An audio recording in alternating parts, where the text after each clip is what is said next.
Hola a todos. Reciban un cordial saludo a nombre de Científica Andina. Esperamos encontrar a todos y a sus respectivas familias bien de salud. Mi nombre es Víctor Safferson, soy ingeniero de servicio del área de postventa y el día de hoy yo seré el moderador de este webinar.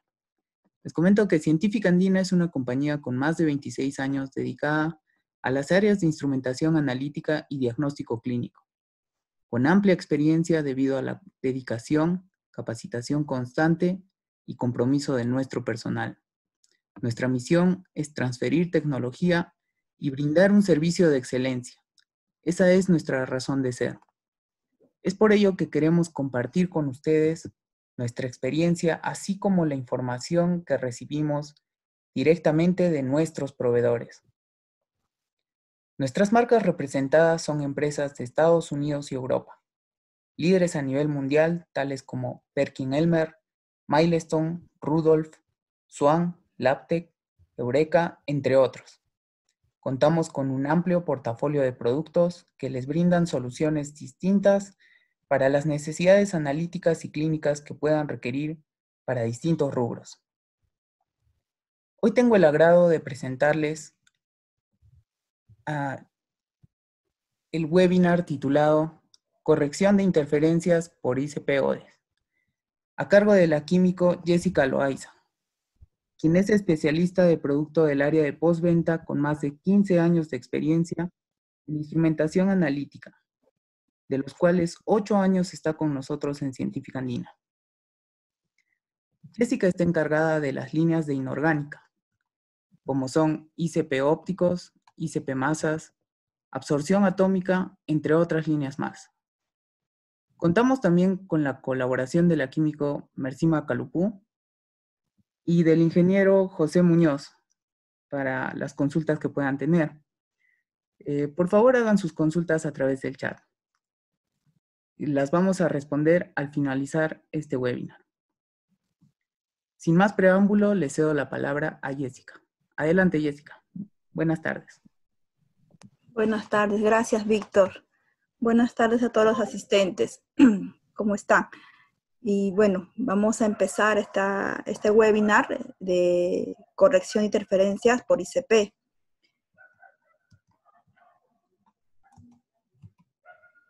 El objetivo de este webinar es dar a conocer los diferentes tipos de interferencia que hay en la técnica y también, a su vez, saber qué herramientas hay en el software, en el equipo, para poder superarlas o para poder lidiar con ellas. La interferencia en esta técnica se pueden dar de diferentes formas, como son, por ejemplo, las físicas, la matricial y la espectral. Dentro de las físicas vamos a encontrar el hecho de que todas las soluciones tienen ciertas propiedades, en su caso, valga la redundancia, como la viscosidad, la tensión superficial.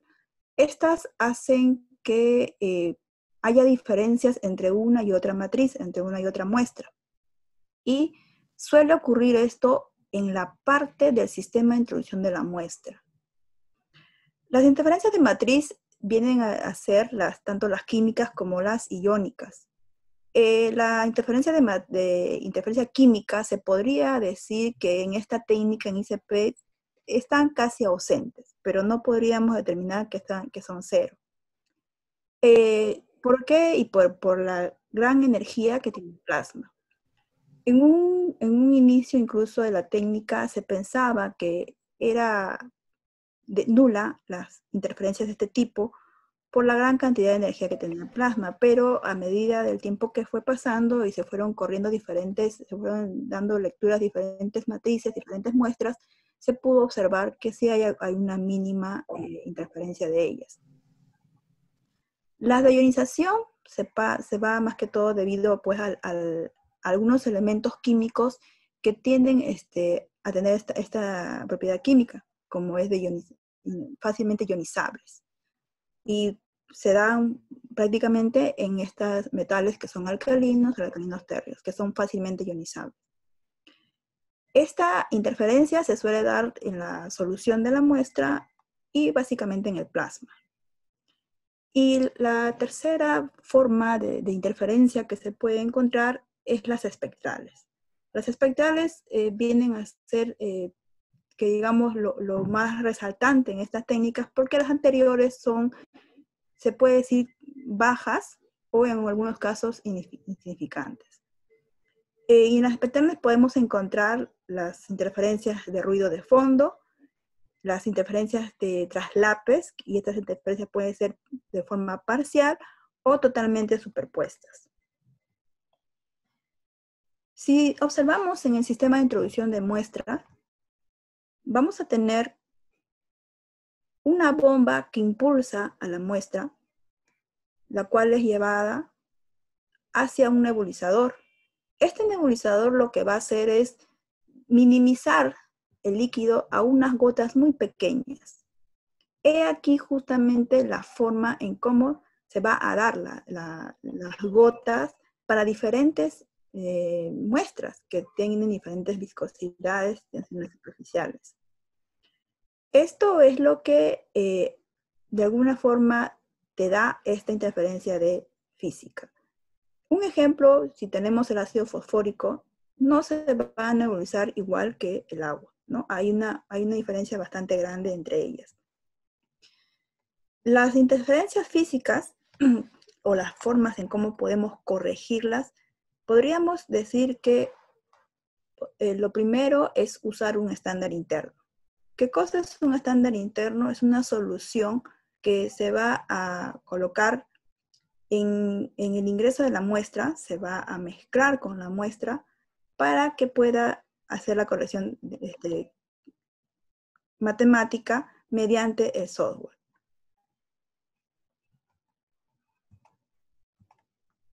Se agregan patrones a las muestras. Lo otro que podemos hacer para esas interferencias es igualar las matrices, que es lo que comúnmente hacemos en el laboratorio. Tratamos de poner los patrones o los estándares de la curva lo más similar posible a la muestra. Pero esto solamente va a servir si es que las matrices no tienen tantas sales o tantos sólidos disueltos. O también tendríamos que ver la forma de poder introducir esas sales o esos sólidos disueltos en la curva. El último, y lo que se usa, no es tan usado porque es una forma, es bastante extenuante, es un trabajo arduo para realizarlo, que es el agregado patrón o la adición estándar. Esto, como les dije, es bastante extenuante porque hay que hacer una curva para cada matriz. E incluso dentro de la matriz puede ser para cada muestra.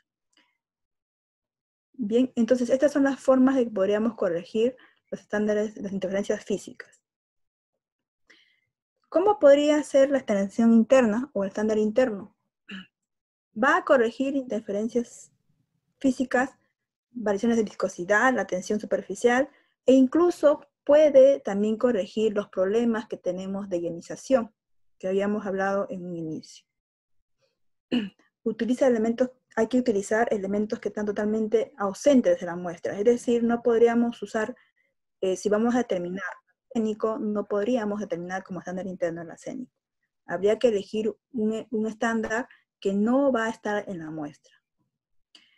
También debe cumplir con que sea químicamente estable y, bueno, tratar de minimizar lo que pueda ser posible en la dilución. Este es un kit estándar interno. Podemos observar que puede ser una T o una Y, pero en el caso de la T es lo más recomendable. Ahora, por las últimas investigaciones que hay, esto es lo más recomendable que la Y. Como pueden observar, ¿dónde se coloca esta T? Se coloca intermedio entre el nebulizador y el ingreso de la muestra. En este dibujo podemos observar que aquí hay dos mangueras o dos ingresos, dos topes de color negro. Ese es el ingreso de la muestra.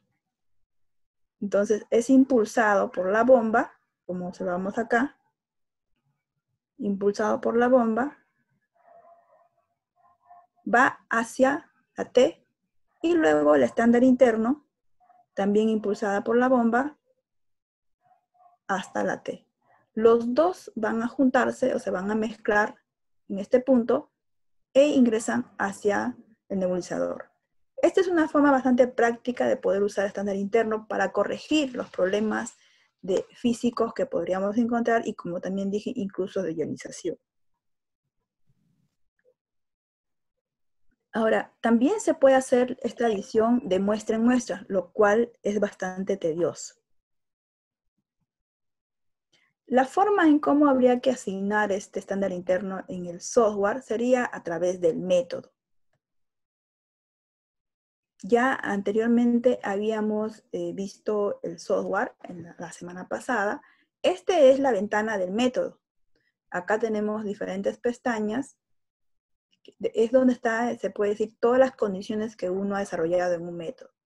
En la tercera pestaña podemos observar una pestaña que dice Process o proceso. Y en la subpestaña de estándar interno. Ahí habría que identificar el estándar interno que estamos colocando en el proceso. En este caso está el itrio. Y dicho sea de paso, los estándares más usados como estándar interno son el itrio y el scandio. Y bien, hasta aquí hemos visto un poco de lo que es la interferencia física. Ahora vamos a recorrer un poco lo que son las interferencias espectrales. Como les había comentado, de las interferencias espectrales pueden haber tanto la de corrección de background o como también las de superposición de espectros. Las interferencias espectrales podríamos decir que son cualquier señal que pueda alcanzar el detector y que me da un determinado valor que no es deseado. Va a ayudar la resolución, es decir, en el método podríamos colocar una alta resolución para poder lidiar con estos problemas. Pero también lo que vamos a tener es que vamos a tener una disminución de la sensibilidad. La forma de poder corregir el background, podríamos también usar esto con un punto o 2 puntos. Otra forma es el IEC o la corrección de interelemento. Se puede usar para superposiciones plenas, o sea, cuando totalmente superpuesto. O también podríamos usar las correcciones de MSF, que son el ajuste espectral multielemental. ¿Qué cosa es una interferencia espectral? Lo que pasa es que usualmente se podría decir que para cada longitud de onda o para cada elemento químico hay una determinada longitud de onda. Y es más, siempre se dice que ningún elemento químico va a tener igual que otro elemento químico en la misma longitud de onda. Con esto podríamos decir que la técnica estaría exenta de este tipo de interferencias, pero también se tiene que saber que no solamente es una longitud de onda, sino también es el ancho del espectro de la longitud de onda, por determinados componentes de los equipos que tenemos, que no solamente van a dejar pasar una sola longitud de onda. Por lo tanto, estos tipos de interferencia se van a tener que dar, o se dan de forma muy aleatoria. Entonces, ahora vemos aquí una línea fucsia, que es la que va a ser la muestra que observamos, o el espectro de una muestra en cadmio. Nosotros no vemos usualmente esto, ¿no? El que está inmerso, que está de color azul, y también incluso hay acá uno de color celeste, ¿no? Entonces son elementos que están contaminando al cadmio o que están interfiriendo de forma espectral. Y ese es el problema. En la misma línea, longitud de onda del cadmio, se van a encontrar otros elementos. Y no porque sean de la misma longitud de onda, sino por el ancho de banda de esas emisiones. Esa es una interferencia espectral y tenemos que identificarlo. ¿Cómo podemos identificarlo? Una forma que nos va a apoyar el software es que estando en la ventana Examiner,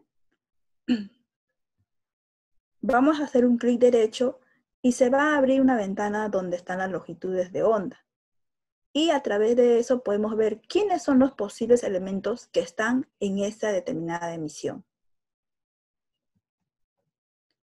Los tipos de interferencia, como les comenté, podían ser de background, una de ellas, y estos de background se van a dividir en 4 tipos.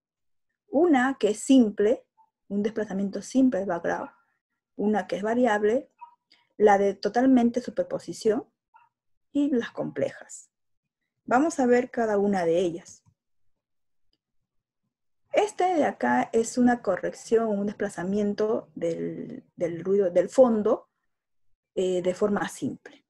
¿Qué estamos diciendo? El amarillo, como vemos la línea, es el blanco. El rojo, la línea roja, es la emisión del estándar de wolframio, de tungsteno. Y lo que observamos aquí arriba es también del wolframio, pero interferida con el aluminio. Lo que está pasando aquí es que el aluminio ha subido de forma solamente en la línea base a la señal de wolframio. Lo usual sería que el equipo, el software, juntos puedan determinar lo que hay internamente en esta parte y eso es lo que cuantifica. Pero si vemos una muestra que estamos identificando wolframio y tenga aluminio, lo que va a hacer es subir la línea base. A ese desplazamiento, vamos a corregirlo poniendo un punto de background, como se ve acá de color azul. Eso es suficiente para poder corregir. Entonces, se desplaza esta línea, como vemos acá las líneas punteadas, y el equipo o el software va a determinar toda esta área. Si no fuese el caso que pusiéramos esto, lo que va a hacer es medir posiblemente todo este espacio también y tendríamos una interferencia de parte del aluminio. Pero estas correcciones son bastante simples, son bastante fáciles. Solamente se va en el software, en la ventana examinar, y se va grabando en el método para que luego el método tenga todas esas correcciones inmersas y se pueda leer de forma seguida, de forma práctica. Aquí tenemos algo parecido al anterior, pero vemos que el otro punto, ¿no?, que habíamos anteriormente ya no está en la base o más abajo, sino está desplazado hacia arriba. Entonces no sería suficiente un solo punto de corrección de background. Vamos a tener que ponerle 2.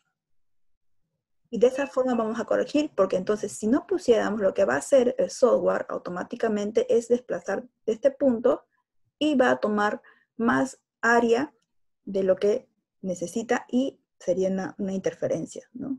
Habría un valor un poco más grande posiblemente en el resultado, en las concentraciones.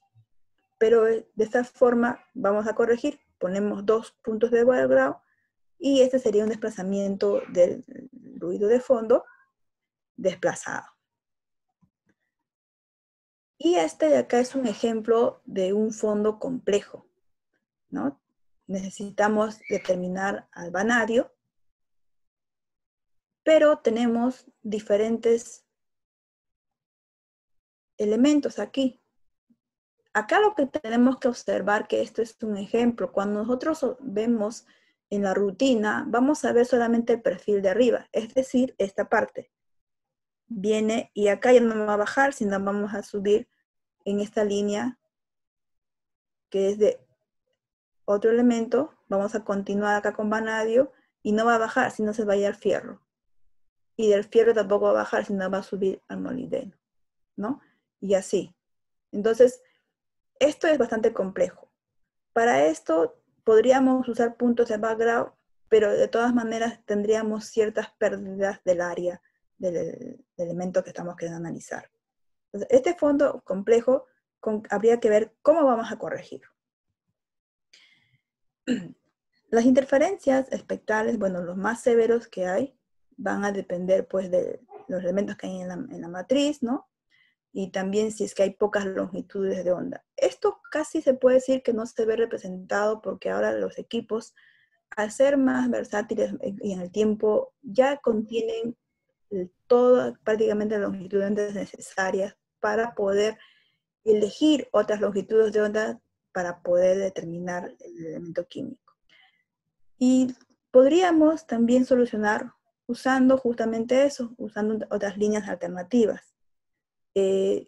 Había comentado también la resolución, ¿no? Aumentando la resolución, disminuimos, claro, la sensibilidad, pero se corrige el problema. Podemos igualar matrices, podríamos también cambiar la técnica de procesamiento o usar las correcciones que habíamos comentado, tanto el IS o el MCF. Las opciones que tenemos podríamos variar en el método. Si estamos trabajando con área de pico, ¿no? De repente podríamos disminuir. Estos usuarios que no han visto, voy a salir de acá para poder enseñarles en el software. Porque ya estoy hablando bastante de lo que es el método, y si no lo conocen, bien, entonces, cuando se trata aquí un método, vamos a ver en análisis, método, ¿no? En proceso, observamos acá que tenemos la forma en cómo va a determinar el software, y acá lo está haciendo por pico, por área. A lo que estaba refiriéndome antes era justamente cuando hablaba los puntos por pico, que es 3, que viene por default. Podríamos disminuir esto para que sea más delgado el pico y ya no se viese interferido por el elemento que está al lado, ¿no? Y de esa forma podemos trabajar. Entonces, esto justamente lo estaba comentando, ¿no? En el método se puede corregir poniendo más bajo los puntos por pico. También se puede cambiar la forma de integración, que puede ser área, puede ser altura. Y MCF es lo que vamos a ver más adelante. Bien, quería enseñarles eso. Como dije, área de pico, o también pueden a veces con altura de pico, y eso mejora. También podemos igualar las matrices, ¿no? Usamos un blanco, y esto es un poco tedioso, por el hecho de que vamos a tener que usar un blanco con una matriz. Es decir, adicionar, si tuviésemos un medio de salmuera, ¿no?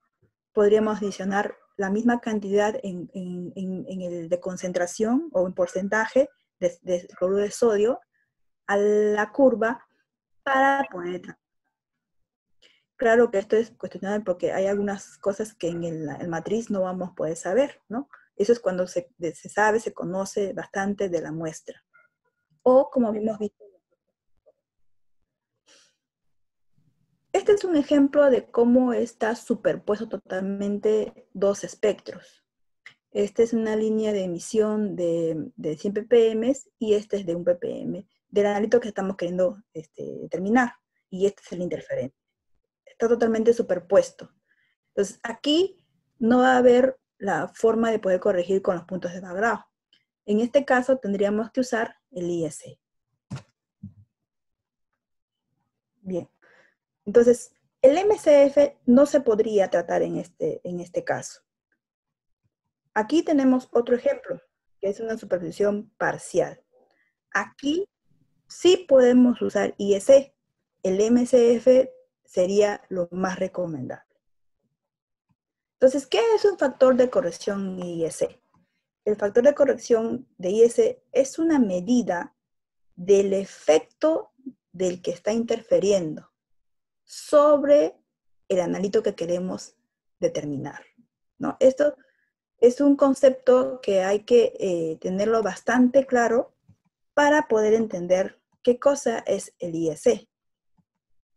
Disculpen. En el software, el IS lo que va a determinar es de esta forma.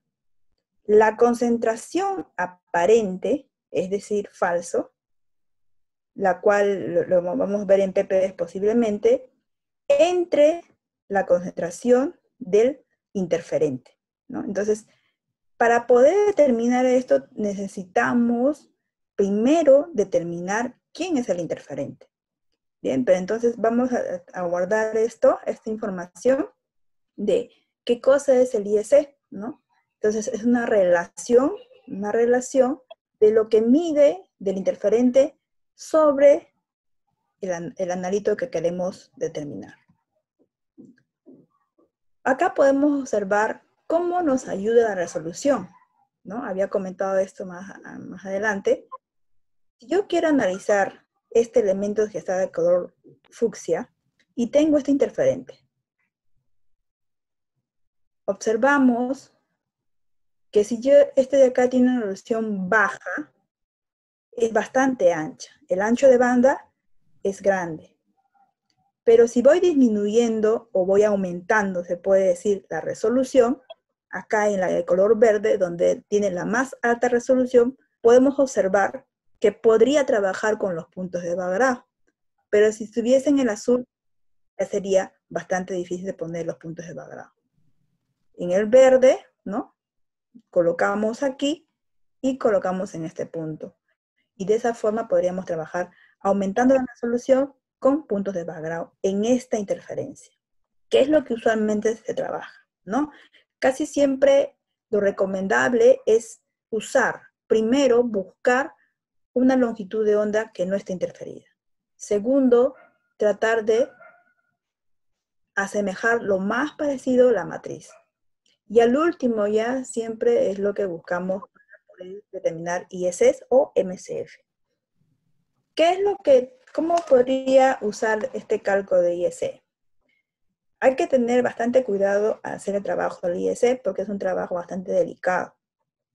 Deben haber curvas de correlación que incluyan todos los interferentes, incluso para una curva, ¿no? Y más interferente. Luego, debemos de leerlos hasta la concentración máxima. Esto quiere decir que ya deberíamos de conocer quién es el interferente. Las calibramos y verificamos que las curvas estén bien, es decir, que tengan un buen coeficiente de correlación. Luego vamos a preparar esos interferentes en concentraciones bastante elevadas. Pueden ser de 200 a 500 ppm o dependiendo.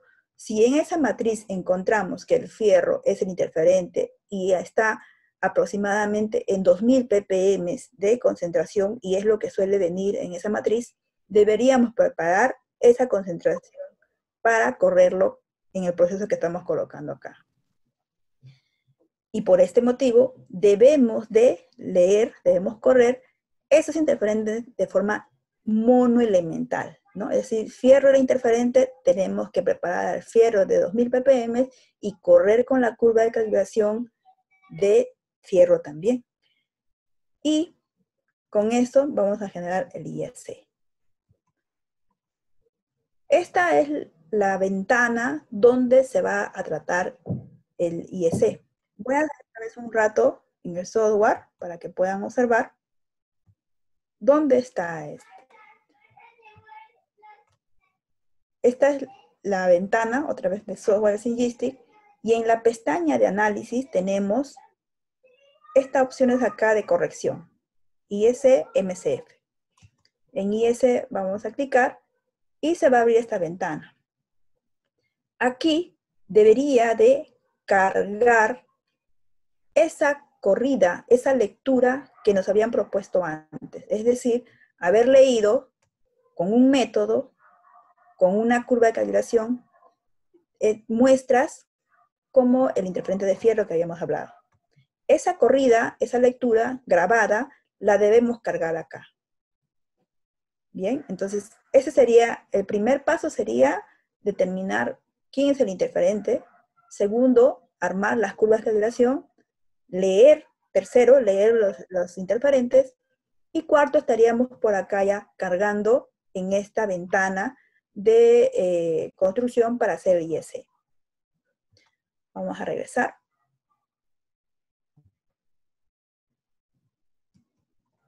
Luego de eso, cuando ya se ve cargado esa ventana, vamos a pasar a la siguiente pestaña, donde debemos colocar los límites. Estos límites podrían ser los límites de cuantificación que se tienen en el método. Por lo tanto, si yo escucho límite de cuantificación, debo de suponer que es un método que ya está implementado. Esto también es algo que ahora estoy recordando y debo decirles, es que al implementar este tipo, tanto IS como SF, son metodologías que deben estar ya trabajadas en un tiempo haciendo muestras, ¿no? O sea, leyendo, haciendo bastantes pruebas de muestras y haber determinado bien todos los controles de calidad, ¿no? Que debe tener. Y uno de ellos ya tener los valores de límites de detección, límites de cuantificación. Entonces, teniendo esos datos, vamos a colocarlos aquí, ¿no? En esta columna, en esta tabla. Ahora, otra vez habría que recordar, ¿no? Que esos estándares, el fierro que les comenté, que era el interferente, hay que elegir que tienen que ser de grado trazas ICP. Esto es muy importante. No se puede desarrollar un IEC con unos estándares que sean de repente grado de absorción, ¿no? O de menos pureza. Van a tener que ser los más puros que se puedan tener. Porque si fuese que estuviesen contaminados con otras cosas, esos van a donar cierto valor o cierto señal para corregir y estaría corrigiendo mal, ¿no? Entonces, esto es muy importante. Usar estos interferentes de grado traza. Cuando estamos leyendo, habíamos dicho que debíamos leer una curva y luego los interferentes como solución, como muestra. Entre ellas hay que enjuagar bastante. Hay que lavar rigurosamente entre los estándares hasta siquiera 5 minutos para asegurarnos que todo esté limpio en el sistema de introducción de la muestra. Luego debemos estar observando en la ventana examinar cómo están yendo estos espectros, si de repente hay un traslape, porque si son elementos o monoelementos y son totalmente puros, deberían tener totalmente definidos los espectros. Y si no fuese así, habría que otra vez determinar por qué ha sido eso. Si ha sido el mismo estándar, se ha contaminado o hay una rastra, ¿no? Pasamos a la siguiente pestaña, donde tenemos el narito que está interferido y observamos acá esta columna donde están los interferentes. Vamos a seleccionar solo los que son las soluciones, los elementos interferidos. Y esto justamente acá siempre hay una gran confusión. Bueno, este es el factor. Voy a ir otra vez al software para poder comentarles dónde está. Entonces, estamos aquí, yo no tengo datos, ¿no? Pero lo que usualmente sería jalar una data de muestras que se hayan leído conjunto con sus interferentes. Acá es donde se va a colocar los límites que les había dicho. Y aquí se va a jalar automáticamente cuando le doy en esta parte. Entonces acá voy a, solamente para prueba, voy a poner este. Bueno, como se dan cuenta no ha aparecido porque no están los elementos justo para plata, ¿ya? Pero esa es la idea. Aquí vamos a jalar los elementos y cada uno de ellos sería una muestra que he leído, ¿bien? En esta parte van a aparecer los factores ya que se van a ingresar en el método, como estábamos viendo en la presentación. Podemos ver que para este interferente estamos viendo que son 221 ppm aproximadamente, ¿no? De calcio. Acá lo que se puede observar es que se ha leído calcio de 200 ppm. Es muy probable que el calcio de 200 ppm sea un interferente. El fierro de 200 ppm también sea un interferente, ¿no? El magnesio y así, ¿no? Aquí correríamos todas las muestras o todos los elementos que son interferentes. Al finalizar, esta ya sería la última parte de este editor de IEC. Entonces se van a presentar los factores. Si estamos viendo que están de color de negativo, habría que elegirlos y darle como 0. Es decir, no podemos cargar estos datos, porque eso quiere decir que en la parte, cuando se ha determinado el método, posiblemente haya los background, que les había comentado, los correctores de fondo, no estén bien colocados, ¿no? O de repente también sea la forma en cómo se maneja ese perfil de ese elemento. Entonces, pero esto no sería probable, había que eliminarlo. Disculpen, aquí, este valor de 0.02369929 es la falsa concentración del plomo que se está dando en la línea de aluminio en 308, ¿no? Entonces la relación sería falso plomo en ppbs entre el aluminio en ppm, ¿no? Entonces concentración corregida va a ser igual a concentración medida del analito menos la concentración interferente por el factor, ¿no? Este es lo que al final saca el software. No es necesario, esto es solamente para que se pueda entender cómo es que corrige el software automáticamente. Bien, entonces va a determinar la concentración medida del analito menos la concentración interferente por el factor de IS, y sería este factor que estamos viendo acá. Los efectos, el IS es muy bueno, como habíamos visto, para poder corregir estos problemas de interferencia espectral, pero también van a tener algunos problemas si es que, ¿no? Como cuáles, que si hay condiciones de plasma que varían.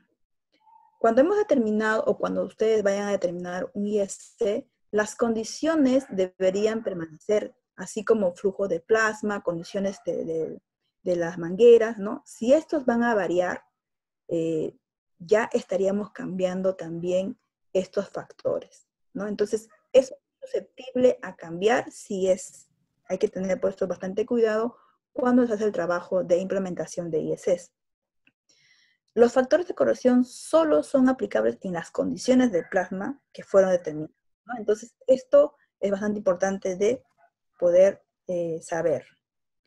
Y si también por ahí vimos que en un inicio pusimos un punto de background en los espectros y luego pusimos otro punto de background, también estaremos cambiando las condiciones, ¿no? Entonces, se ven influenciadas por condiciones que hay en el plasma, por condiciones que haya en el sistema de ingreso de la muestra y por condiciones que puedan haber en los puntos de background.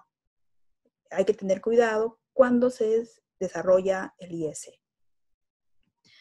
Bien, para comentarles que la palabra clave es IS, en este caso, como ya hemos estado hablando, el corrector de interelemento. Habíamos visto un poco de cómo se desarrolla el IS. El siguiente, la forma de poder corregir los interferentes espectrales es el MCF, el ajuste espectral multicomponente. Esta técnica es una técnica de regresión lineal múltiple, de mínimos cuadrados lineales. Bueno, lo que hay que hacer acá es que se va a asumir todos los componentes, se asume que son todos los componentes de forma lineal y de forma independiente. Solo un componente debería de tener analito, ¿no? Y los modelos creados de los espectros individuales van a ser tanto el analito, el blanco, la interferencia, esto vamos a verlo más adelante. Y los modelos se adecúan a los espectros desconocidos, ¿no? Vamos a ver a qué nos estamos refiriendo. Aquí podemos ver, ¿no? En el ejemplo de lo que se veía, qué cosa era un espectro interferido, ¿no? Se veía más o menos así, como estamos viendo. Bien, como este, ¿no? ¿Sí? Entonces, acá internamente hay varios interferentes. Lo que vamos a hacer en esta forma de corregir es leer el analito, vamos a leer un blanco y vamos a leer la matriz. Entonces, lo que va a hacer el software va a restar al analito y al blanco la matriz.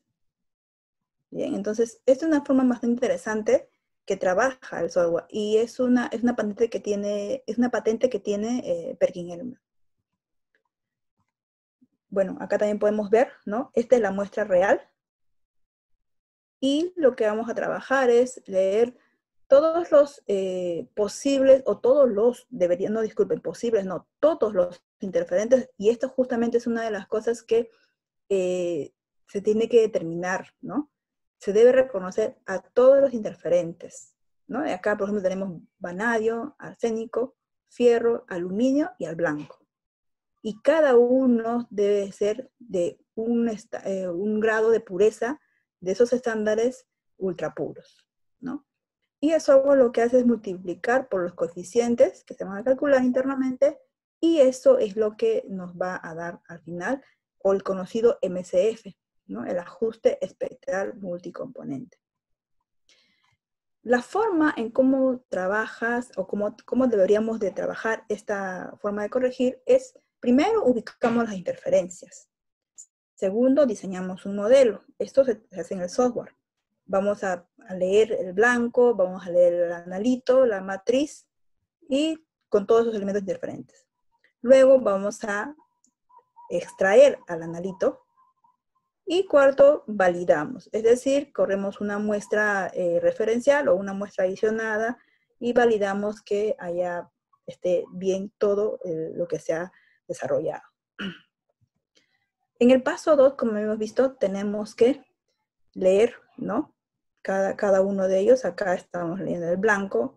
El blanco no se observa, disculpen, está justo por debajo de la parte fosforescente, fucsia, el arsénico, ¿no? Vanadio y fierro, ¿no? Entonces, esto es lo que vamos a hacer. Vamos a leer uno por uno de cada uno de ellos. Igual acá tenemos otro ejemplo. Blanco, mercurio, está aquí, vanadio, el marrón, y azul, el molibdeno. Bien, entonces, acá lo que queremos determinar es el arsénico, y aquí queremos determinar el mercurio.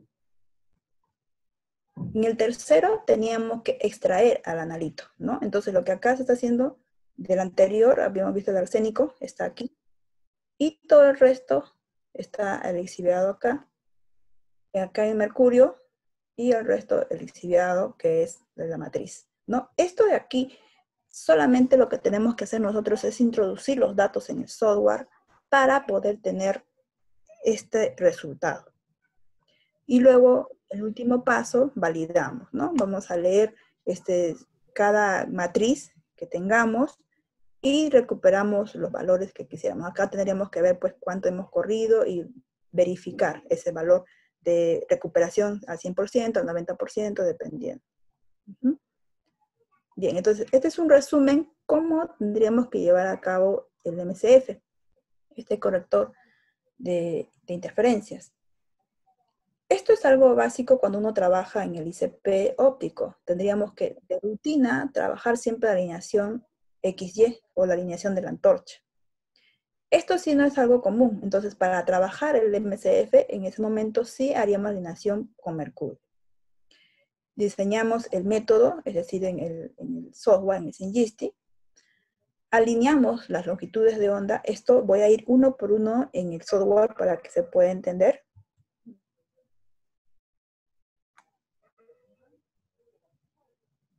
De lo que se está hablando. Bien, entonces, los pasos que estaba diciendo, el primerito, era hacer la alineación. Entonces, tenemos acá la alineación de la vista. Esta es la alineación XY, ¿no? Se va a alinear, lo conocemos. El segundo sería la alineación de mercurio. Aquí está. Tercero, diseñamos el método. Para diseñar el método tendríamos que ir a la ventana de MCF.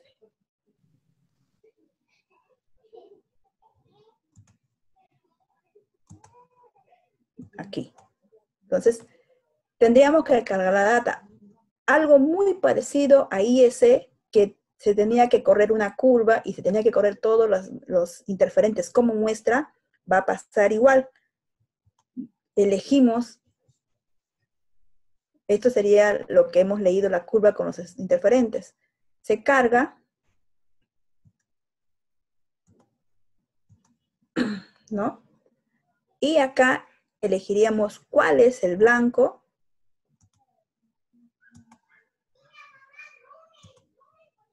Le ponemos cuál es blanco y le ponemos cuál es matriz, ¿no? Vamos a correr matriz.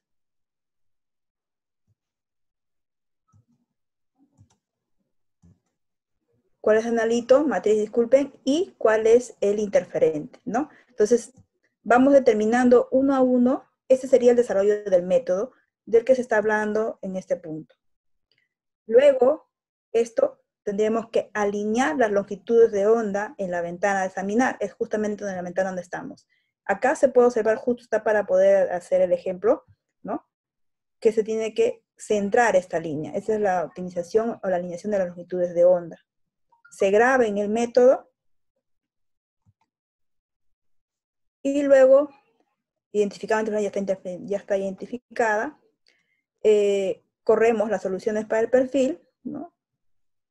Podemos también correr un estándar de un ppm para el multielemento. Esto ya sería el que habíamos visto todo mezclado como si fuese matriz. Y usamos la herramienta que es la que estaba usando.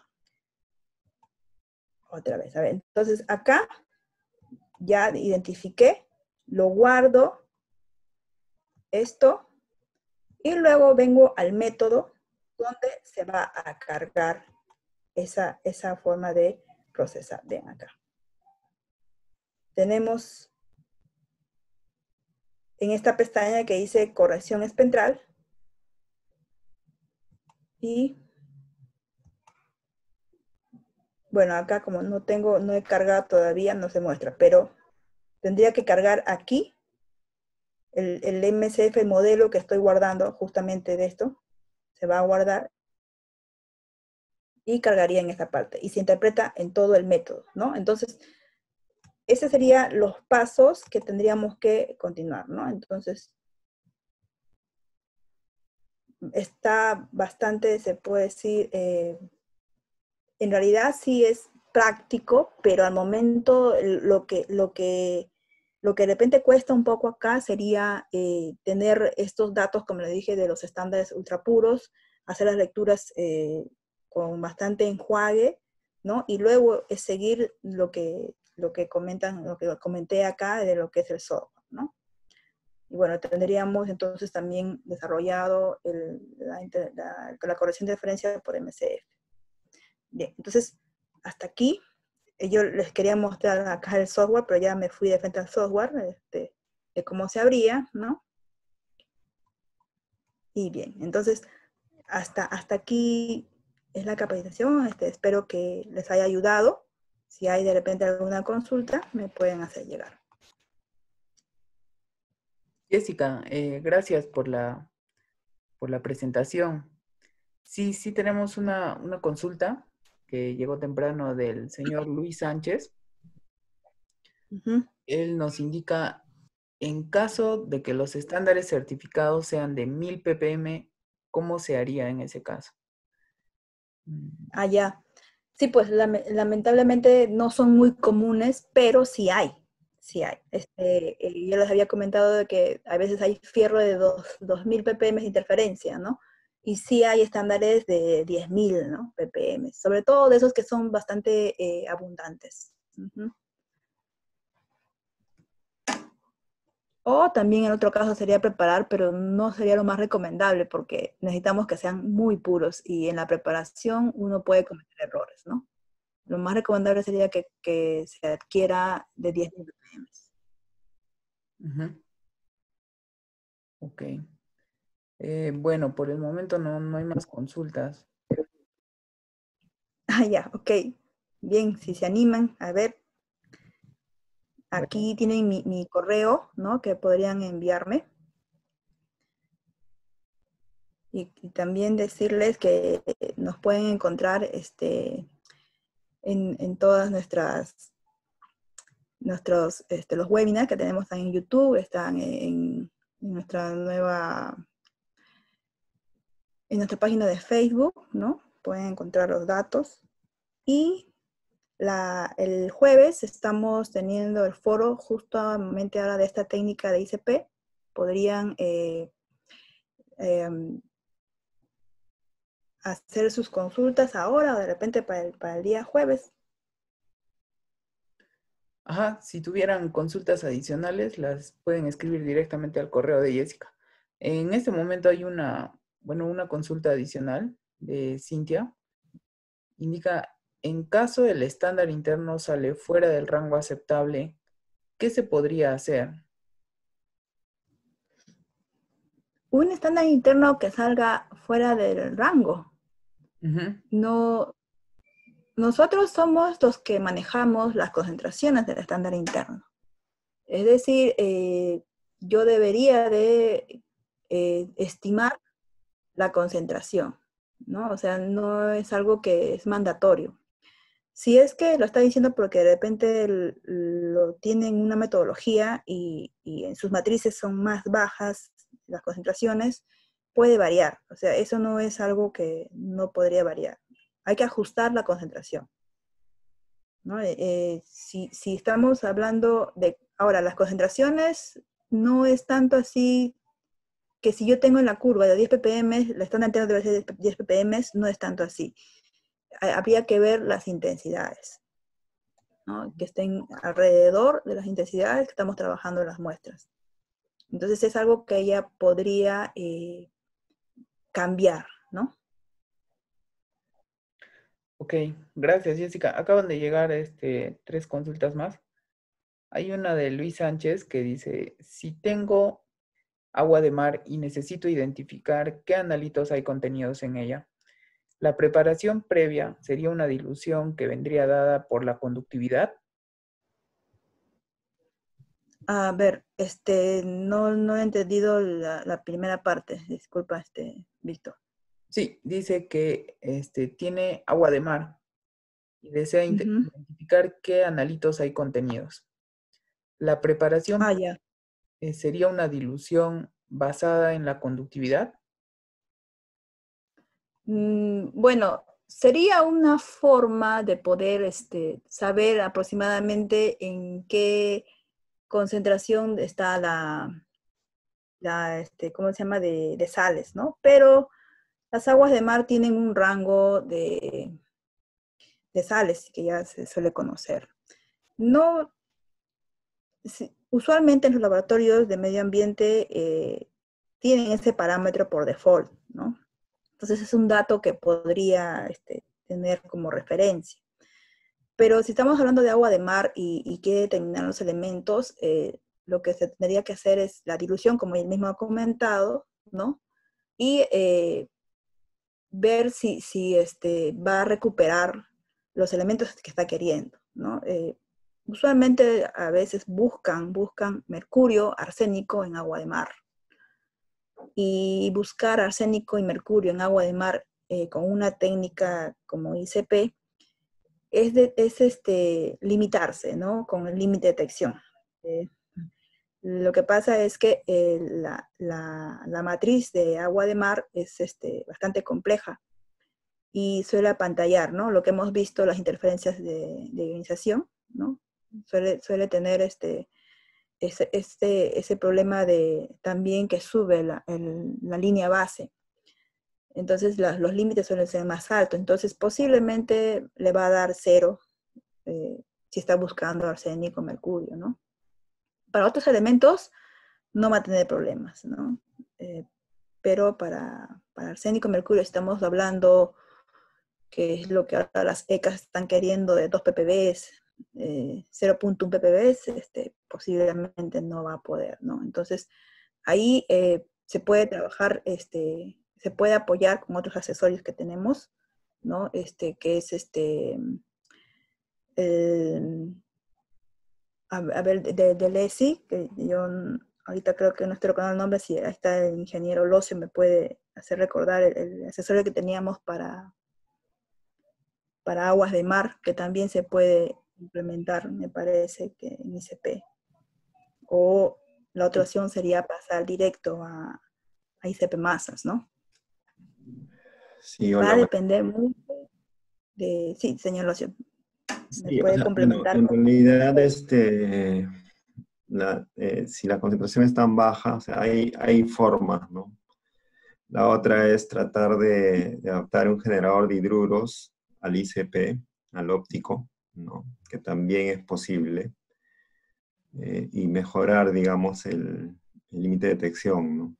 Pero es un trabajo, digamos, un tanto puntual, ¿no? Porque solamente vas a poder analizar probablemente arsénico y probablemente por ahí hay algunos trabajos donde se puede hacer selenio también junto con el arsénico, pero nada más. Entonces se pierde un poco el sentido de la capacidad multielemental del ICP óptico, ¿no? El otro accesorio de ESI que estás mencionando es el CFAST, ¿no? El CFAST, digamos, tiene otro principio de trabajo, ¿no? Que es hacer concentración para ciertos elementos y limpiar la matriz. Pero digamos, en el caso y normalmente se utiliza más para el ICP masas que para el óptico, ¿no? En el óptico también, pero bueno, el óptico tiene un poco más de resistencia, digamos, a utilizar matrices más altas, ¿no? O sea, más complejas en todo caso.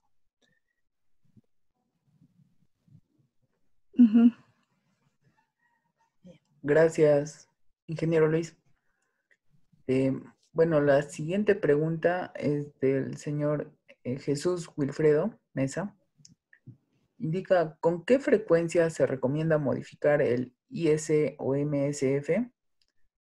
Y está en dos partes. La segunda parte es, en nuestro laboratorio tenemos interferencias de múltiples matrices. Para esto, ¿qué recomienda el IS o el MSF? Ya, bueno, como les dije, el tocar el tema de IS o MCF es delicado en el hecho de que si se mueve, él dice cada cuánto, yo le diría si es que se está moviendo los flujos, ¿no? Del plasma, las condiciones que habíamos visto de no sé, una longitud de onda se cambie o algún punto de background, ¿no? Solamente en esas partes se cambiaría.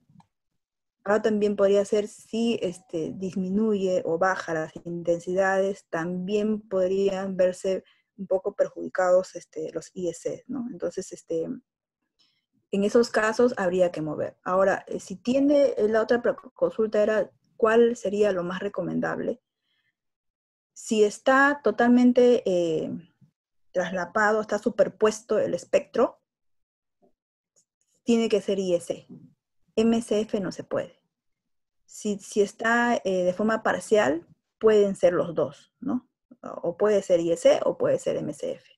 Eso va a depender de las interferencias que se vayan a determinar, se va a identificar. Ok, gracias, Jessica. Hay otra pregunta de Marilyn Martínez.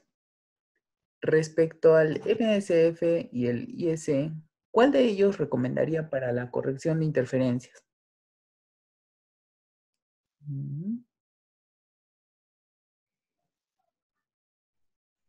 Disculpa, no te escuché bien. ¿No se escuchó? Ya, lo repito. Es una consulta de Marilyn Martínez. Indica con respecto al MSF y el IS, ¿cuál de ellos recomendaría para la corrección de interferencias? Ya, como justo creo que es también muy parecido al anterior, está recomendado para lo que son interferencias espectrales. Eso es algo que se tiene que entender, ¿no? ¿Qué cosa es interferencia espectral? Cuando vemos un perfil donde no es totalmente como un pico gaussiano. Si vemos que tiene un hombrito, tiene, ¿cómo se llama?, que está un poco así deforme, entonces entendemos que tiene una interferencia, ¿no? Hay otra longitud de onda cercana. Y entre el IS y el MSF, que son los correctores espectrales, se elige el IS si es que está totalmente superpuesto. Ahí no entra el MSF para nada. Si tenemos el traslape de forma parcial, puede ser IS o MCF. Aunque en ese caso lo más recomendable es MCF, ¿no? Entonces, igual, ¿no? Habría que evaluar cuáles son los interferentes, cómo están traslapados esos espectros con esos interferentes. Ok, gracias, Jessica. Hay otra consulta de Luis Sánchez. Para matrices de aire, ¿se puede determinar neblina, ácidos, sulfatos por esta técnica? Ácidos sulfatados. Sí. Uh-huh. No sé si en la técnica de la metodología que es el IO 3.4, me parece que es que tiene el alcance, no sé si está ese analito en esa metodología. Yo le podría de repente recomendar que revise esa EPA, ¿no? Si tiene si el filtro tiene la capacidad de poder retener a lo que está comentando. Si tienes alcance. Si tienes alcance, se puede terminar, porque sí se hace filtros, ¿no? Que son captaciones del medio ambiente para la lectura de esos elementos que captan esos filtros en puesta técnica de ICP. Uh-huh. Uh-huh. Gracias, Jessica. Hay una pregunta de Marcos Antonio Contreras. Uh-huh. ¿Cómo podría disminuir la interferencia espectral de sodio en matrices de aceites usados? Allá. Bueno, ahí no es tanto una interferencia espectral. Ahí es la interferencia iónica, ¿no? Justo es uno de los problemas que se tiene con agua de mar, y bueno, ahí yo imagino que debe ser un poco menor. Podría atreverme a decir de repente que se pueda añadir a la curva unos estándares, pero eso también habría que buscar que sean puros, ¿no? De sodio en ese medio para poder complementar. Eso ayudaría. Ok, gracias, Jessica. Esa es la última pregunta que tenemos por el momento. Estoy dejándoles el link de la encuesta a través del chat para que puedan acceder para la constancia. De todas maneras, si tuvieran consultas adicionales, pueden hacerlas al correo de Jessica. Voy a escribir ahí también la palabra clave, que es IS, la palabra clave de hoy, para que la escriban también en la encuesta. Víctor, disculpa, antes cuando alguien preguntó sobre los límites del estándar interno, no lo había entendido. Ahora ya lo estoy analizando mejor. Bien, entonces creo que lo que me decía era de que haciendo una carta control, ¿no? Variaba o salía de los límites que estaba diseñado, imagino, su más y su menos. Tengo la pregunta, si deseas la repito, o podríamos sí. Habilitar el micro. Es de Cintia, Cintia Noemi. Indica, en caso el estándar interno sale fuera del rango aceptable, ¿qué se podría hacer? Claro, ajá, y eso justo, bueno, yo entendía el rango aceptable de una curva, ¿no? Pero lo que está preguntando es un control de calidad del estándar interno, ¿no? Entonces, claro, o sea, la idea de correr los estándares internos, muy aparte de lo que hemos visto aquí, cómo se hace, ¿no? Y qué es lo que hace todo, se mide de una forma práctica con cartas de control y rangos de aceptación, ¿no? Que van después desde el 15% aproximadamente, disculpen, del 85% al 100%, hasta 115 incluso dependiendo. Entonces la idea es que el estándar interno que se ha adicionado, que digamos que sea de un ppm, se debe recuperar en cada matriz, en cada muestra, el 1 ppm, que sería el 100%, ¿no? Entonces ahí debería de, si es que sale de ese porcentaje, quiere decir que el software o la corrección no está siendo efectiva, ¿no? Entonces debería de, o bien, hacer una dilución en la matriz, o ver, ¿cómo se llama? una concentración un poco más alta del mismo estándar interno. Si ya está implementado este estándar interno y observamos que ya está dando un tiempo cartas de control bien, ¿no? Aleatorias, pero de pronto hay matrices que salen, entonces eso quiere decir que esas matrices no están cumpliendo o no se están corrigiendo. Entonces ahí habría que hacer diluciones. O también la otra forma de poder corregir eso también es poner más robusto al plasma, ¿no? Que es también un cambio también ya de todo el método, ¿no? Bueno, eso sería la forma en cómo le podría apoyar. Uh-huh. Gracias, Jessica. Hay una última pregunta de Renzo Jaime Gabriel. Indica, ¿se puede agregar potasio para disminuir la interferencia de ionización de sodio? Sí, no sé qué tanto ayudaría, pero no tengo una aplicación. Lo que yo recuerdo en sodio, hay una aplicación en la que busqué hace mucho tiempo atrás de cloruro de cesio, ¿no? Pero había que probar diferentes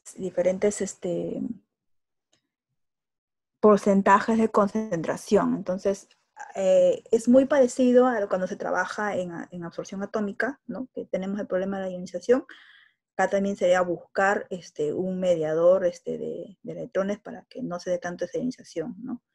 Pero no tanto, no es tanto de que no queramos eso, sino que eso da una señal que nos dan como valores de línea base, ¿no? Entonces, sí creo que ayudaría el cloruro de cesio. El potasio no lo he leído, no he visto. En cloruro de cesio sí he visto una publicación que se puede hacer eso para cloruro de sodio. Uh-huh.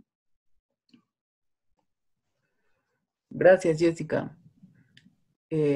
Bueno, de todas maneras, si desean más información, nos pueden contactar para buscar el documento y enviarles exactamente lo que necesiten.